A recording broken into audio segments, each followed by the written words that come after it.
lang po pinsan yung message nyo po, no?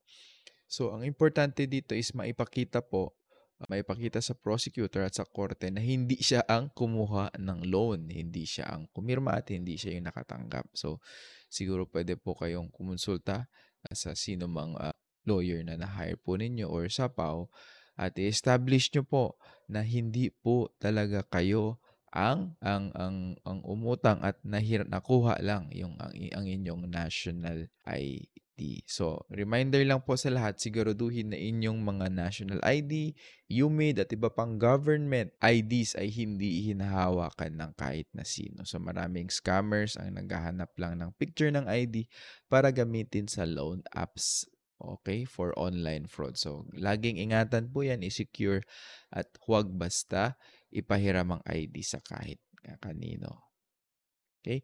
If you want to know more about your rights, click follow. Okay. Attorney, private laborer ang asawa ko at may 10 years na sa trabaho. Automatic ba na may separation pay po siya? Okay. Hindi po automatic ang separation pay because under Article 298, 299 of the Labor Code, may separation pay lang po kung ang pagkatanggal ay dahil sa authorized causes. Redundancy or yung retrenchment, nagsara yung business dahil sa sakit or nag-install sila ng mga labor saving devices. So kung isa dyan ang mga dahilan kung bakit maalis siya sa kumpanya or mateterminate siya sa kumpanya, meron po siyang separation pay.